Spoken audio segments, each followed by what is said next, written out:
Hello दोस्तों, नमस्ते। अपन ने पुराने वीडियो में पढ़ा है स्वर के बारे में। अब आज हम पढ़ेंगे व्यंजन का वर्गीकरण और उनका उच्चारण स्थान।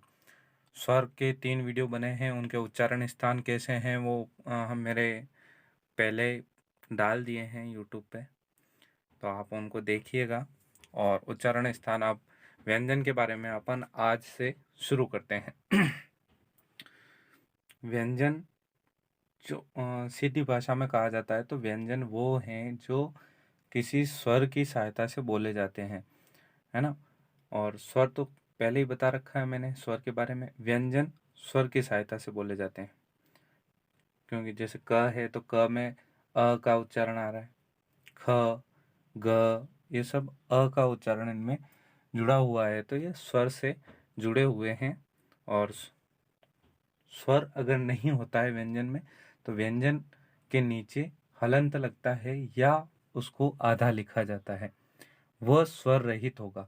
और एक होता है स्वर सहित, जिसे हम पूरा वर्ण कहते हैं। जैसे क लिखा अपन ने, वह क्या है?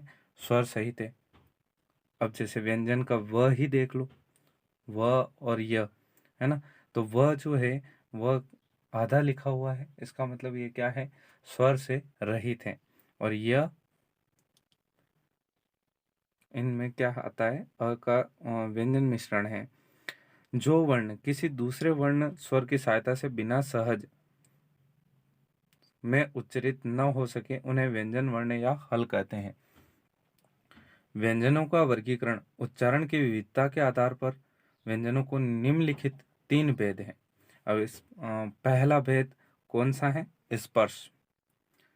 जिन व्यंजनों के उच्चारण में जिह्वा मुख के किसी भाग को स्पर्श करती है, अपनी जीभान जब उच्चारण करते हैं तो वह जिन भागों को स्पर्श करेगी, जिह्वा का जो अगला हिस्सा है, वह अग्र हिस्सा, वह जिन भागों को स्पर्श करेगा, जैसे क, तो क में जो आवाज आ रही है वह कंठ से आ रही है ना।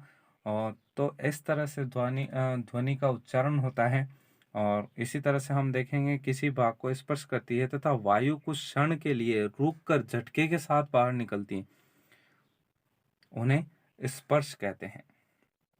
जैसे क से म तक के 25 व्यंजन स्पर्श कहलाते हैं। अब इनको भी 5 वर्गों में बांटा गया है, जिसके बारे में मैंने कहा था आपको वर्ग। जैसे क वर्ग हो गया, च वर्ग, ट वर्ग, त वर्ग और प वर्ग। अब वर्ग में देखिए आप, क, ख, ग, ये सब के नीचे क्या है? हलंत लगा हुआ है। इसका मतलब ये क्या है? ये केवल और केवल व्यंजन है। अगर ये हलंत नहीं होता है तो ये क्या होते हैं? स्वर सहित जो व्यंजन बनते हैं वो पूर्ण व्यंजन में आते हैं। ये स्वर रहित है ना।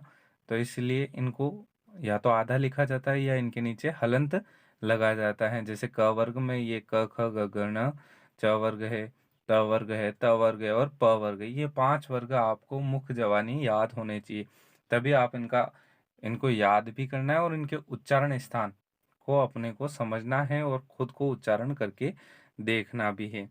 अब देखो, अंतस्थ व्यंजन किसे कहते हैं? जिन वर्णों का उच्चारण करने के लिए वायु को थोड़ा रोककर कम शक्ति के साथ छोड़ा जाता है, उन्हें अंतस्थ कहते हैं। कम शक्ति के साथ जो छोड़ा जाता है उन्हें क्या कहते हैं? हम अंतस्थ व्यंजन कहते हैं।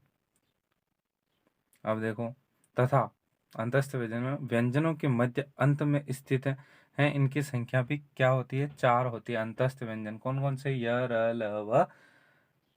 इन वर्णों को यण भी कहा जाता है, यण व्यंजन भी कहते हैं। अब अगला है उष्म व्यंजन।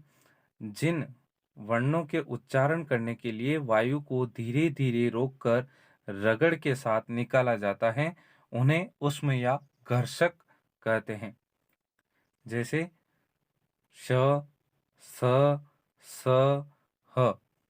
अब इनका जब उच्चारण होता है, अपन कहते हैं ना, सर करके निकल गई गाड़ी।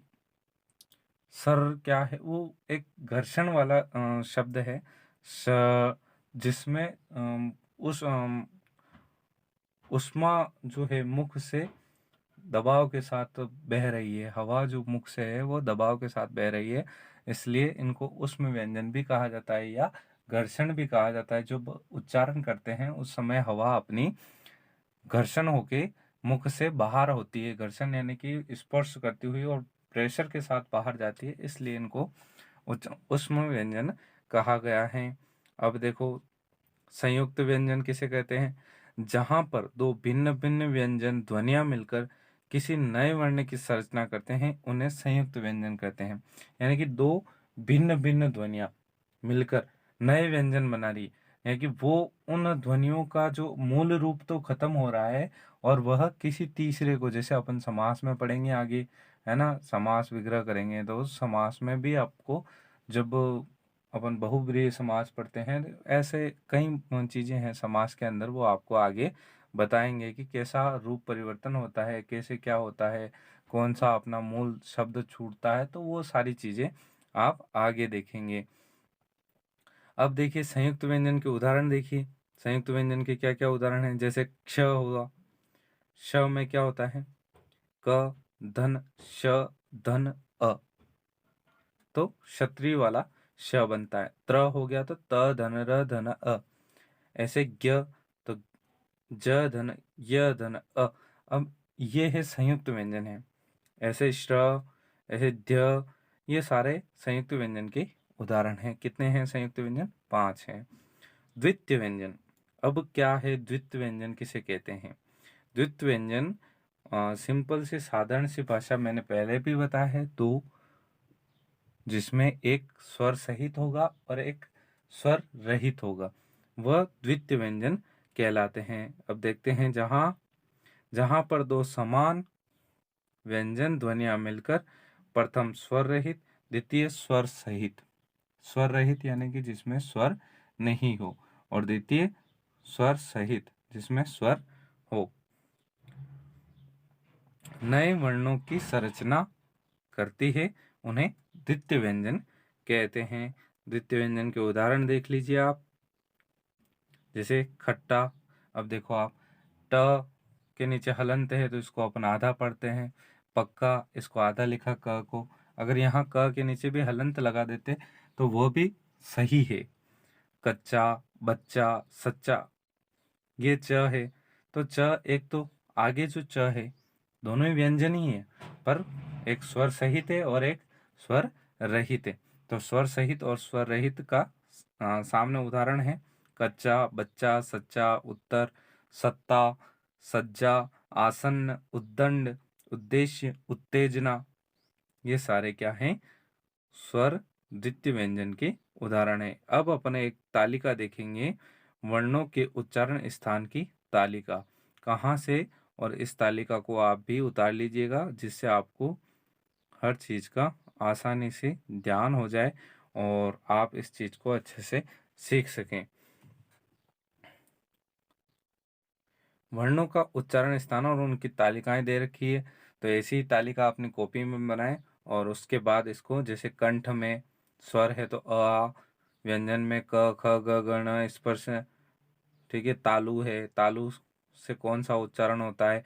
वर्ण का प्रकार कंठ, तालव्य, मूर्धव्य, दंत्य, ओष्ठ्य, नाक्य, कंठ, तालव्य, कंठोष्ठ, दंतोष्ठ, ये सारे क्या हैं? 9 ही प्रकार हैं, जिसे जिनका जहाँ से उच्चारण होता है, और वर्ग का, वर्ण का प्रकार है ना। जैसे स्थान कौन सा दे रखा है? फर्स्ट में देखो कंठ दे रखा है, उसके बाद तालु दे रखा है, उसके बाद मूर्धा दे रखा है, दंत दे रखा है, ओष्ठ दे रखा है, नासिका दे रखा है, कंठ तालु दे रखा है, कंठोस्थ दे रखा है और दंतोस्थ दे रखा है।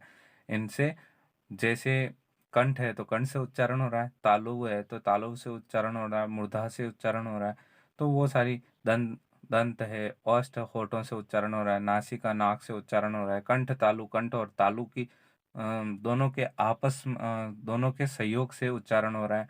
कंठोस्थ यानी कंठ और होठ की सहायता से, दंतोस्थ दंत और होठ की सहायता से वाक्यों का उच्चारण हो रहा है। इस तरह से